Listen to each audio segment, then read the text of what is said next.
Welcome. Today we're going to explore the Crevay Company brand design language and the guidelines document.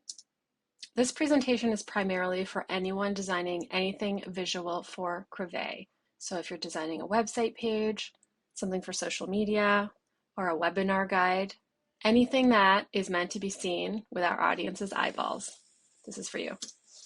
These are the things that you're going to find in this presentation, along with timestamps so that you can fast forward to them in this video in the future.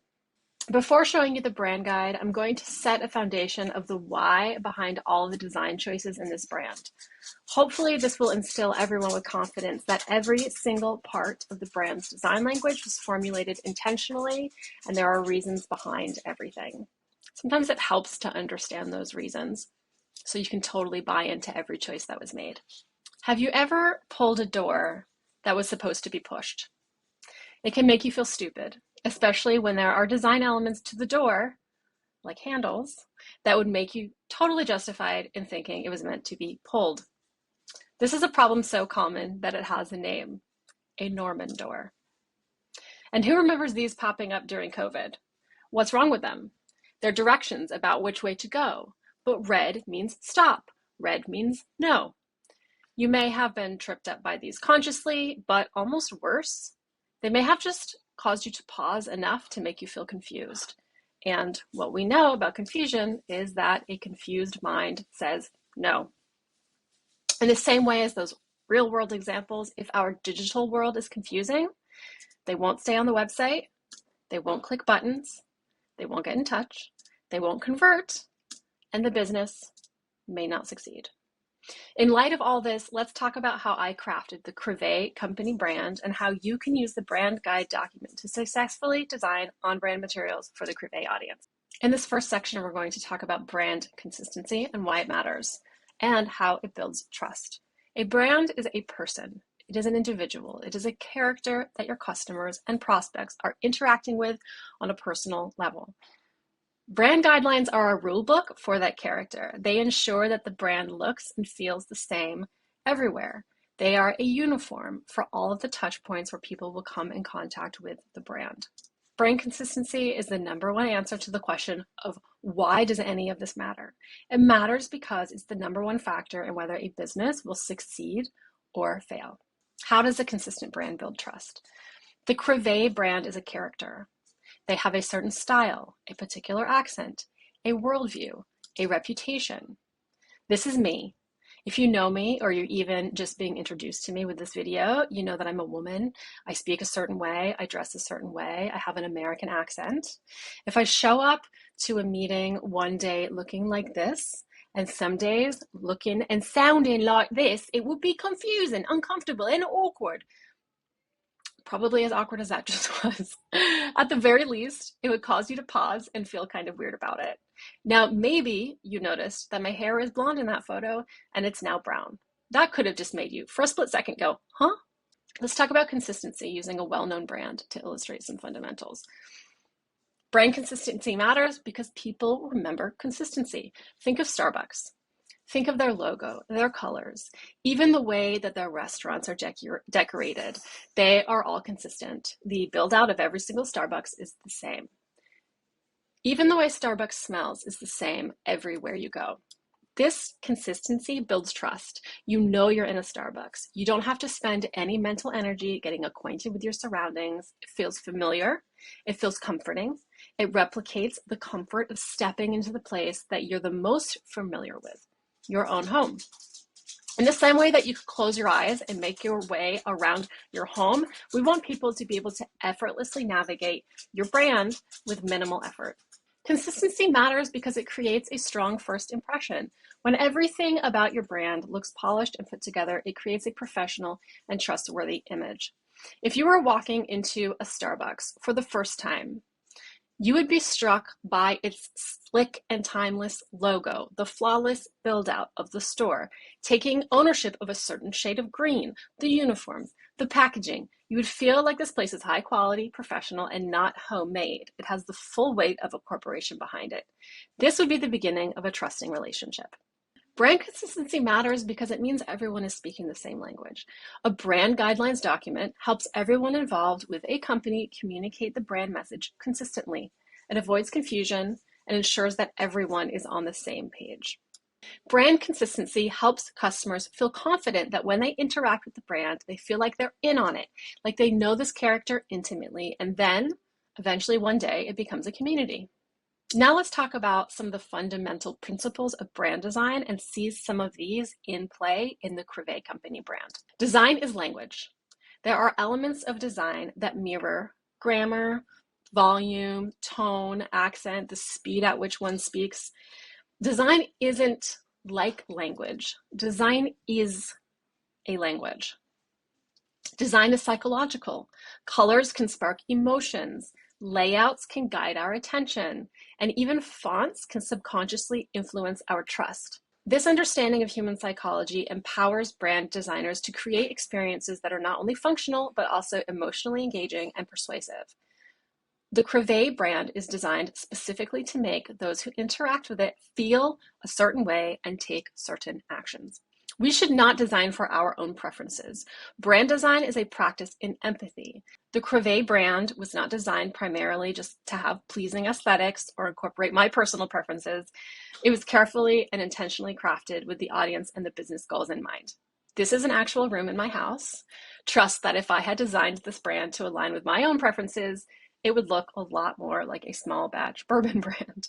I realize that we're here to get into the meat of the Crevay brand guidelines. I said earlier that I feel like it's really important to establish why I did certain things before sharing the what or the how I did them. There are a lot of values and principles in brand design. 3 that are useful in this talk right now are semantics, syntax, and pragmatism. Semantics is all about meaning. In brand design, semantics plays a critical role in imbuing visual elements with meaning that resonates with the target audience. It's about how we design to communicate a brand's message and values beyond what's explicitly stated. You're not going to go on the Crevay Company website and see a big headline that says, "You can trust us." But that meaning has been imbued into the brand through intentional design. For example, here's the typography page from the brand guidelines document. This font has been chosen to align with the corporate tech-forward brands that our audience already trusts. It's meant to feel slick, confident, and familiar. Poppins is one of the most widely used fonts that Crevay audiences will already see in their everyday lives, so they already trust it.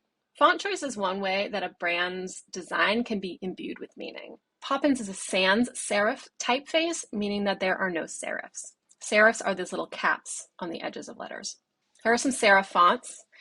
These are big brands that famously use serif fonts. If we had used a font like this for Crevay, it could be communicating heritage, an old brand steeped in history.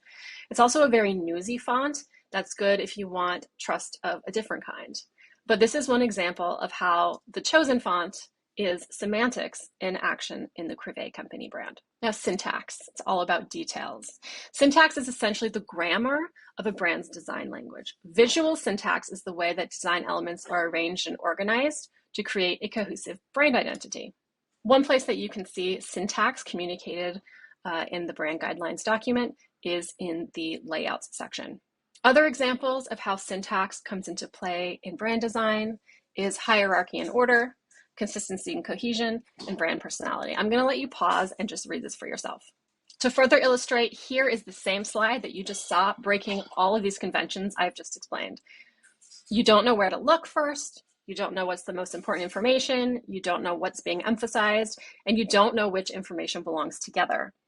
This is an extreme example, but even tiny errors like this can cause a level of confusion and dis-ease. And remember, a confused mind says no. We want our audience to be in a yes mindset. Now on to pragmatism. A business with bad design will fail. And I will go so far as to say that a business that gets further and further and further away from the brand that was designed, i.e. not sticking with the brand guidelines document, that ultimately ends in disjointedness. You might end up with a sort of a schizophrenic brand and eventually failure in the business. So pragmatism. Pragmatism ensures that the Crevay identity is not just beautiful, but also functional and effective in achieving business goals. An example of this in action in our brand guidelines document is the color usage page of the brand guide. For example, how teal is only ever used as a call to action. This means teal is only ever used for buttons or links, so that people interacting with our website will automatically know that anything that is teal is clickable, and this will encourage conversion. Now that we've established that there are very good reasons for the Crevay brand being carefully designed in the way that it is, let's discover the document that I crafted to help you be successful when designing collateral for Crevay. This is our brand guidelines document. It may have been sent to you by someone in the business. You may have stumbled upon it in the brand drive. Either way, it's a powerful document that you will hopefully continue going back to. Even I myself, who designed this brand and this document, am continually going back to the document just to double check my work. Much like Crevay as a business itself, this document is targeted assistance when you need it. These are the things that you're going to find in the document. A brand guide is an intro into a business's brand world. There you meet their purpose, their voice, their style. It's a living document that will grow along with the business. On this page, you're going to find links to where you can find the most important assets if you're designing for Crevay. In part one, we discuss the name and its origins. We talk about our brand beliefs and observations. These are things that will not change. These are the things that are infused into the very personality of Crevay as an individual, Crevay as a person, Crevay as a character. This is our tone of voice page, and this would be interesting not only to people who are doing visual design, but to people who are writing copy for the business. In part two, we discuss our design standards. These design standards ensure that all of our customers and prospects have a consistent experience across all touchpoints. I already discussed why brand consistency is so extremely important, and really that's what this document is all about. There's an exhaustive amount of information about our logo. This is one of the most important assets in our visual brand. It's often the first thing that people will see when they interact with the business. The full lockup is our primary branding element. It should be used in most applications. It should be the primary logo that's pulled unless there is a really good reason to only use the logo mark, or the size and ratio of the full lockup are not conducive to the space it's being used in. For example, a square, an avatar, a profile photo on a social media platform, using the full logo won't be reasonable for a space like that. You can see here the applications and the places where you will most often see the full lockup being used. We would never use the word Crevay on its own. The logo mark is an icon. You can see it on the bottom left-hand side of the slides that you're seeing in this presentation. It's great when the full logo has already been established within the immediate context. So you saw our full logo on the front page of this presentation. We don't have to keep showing it to you. It's also suitable for small spaces where simplicity and instant recognition are key. One of the most important things about a logo mark is that it works tiny. This is information on logo best practices. I think one of the most important ones is to never try to recreate the logo by typing out the word Crevay and then combining it with the logo mark. Always use the artwork files that have been provided. I think psychologically, colors are the most important part of a brand, because colors can imbue so much meaning, and colors can really make or break the mood that you are wanting for the brand, the mood that you want your customers to be in when they're interacting with your materials, what you want to be saying about yourself as a business, and how you want to position yourself against maybe competitors in your space, and how you want customers to behave. These are our core colors and the gradients that are acceptable to use along with them as needed. Here's core color usage, a cheat sheet for what color is our text, what color are our buttons, how do I use purple. Secondary colors inject some fresh vibrancy into the Crevay brand. They're not go-to colors. They're not really used in primary spaces. You don't see them very often on the website. Secondary colors are great for secondary materials. You may be creating some complex kind of chart that requires a lot of different colors for some reason, and the core palette just isn't enough. Typography. I discussed this a lot exhaustively earlier in this video. This is information about how to use our font. I don't dictate exactly what size you should be using because that's going to be completely different depending on where you are. You just want to make sure that they kind of, in comparison to one another, somehow reflect what you're seeing on this page in terms of sizing. We do not use block caps. This is really important. In these little section headers and the tiny captions, you might see block caps. You saw it earlier on the tone of voice section of this document being used a little bit as like section headers. Other than that, all of our words are sentence or camel case only. And there are many, many studies about why this is. It's block caps are not accessible for people who have visual difficulties, people who have reading disabilities. And there are just a lot more convincing reasons why we don't use block caps. When we want the brand to be super slick and professional and not feel homemade or like it wasn't made intentionally, to be accessible to everyone. In this area, we discover about the criteria used when we are selecting stock photography or video. We are a lean startup. We're not having custom photo shoots, so we do use stock. And it's entirely possible to find stock that doesn't feel cheesy or fake. As long as it ticks all of these boxes, it can be used in Crevay Company materials. These are some artifacts that you might find useful. It's by no means an exhaustive list of all the types of artifacts that you might find necessary when designing primary or secondary layouts. But these are just some of the things that you may be like, how do we use connectors? What do arrows look like?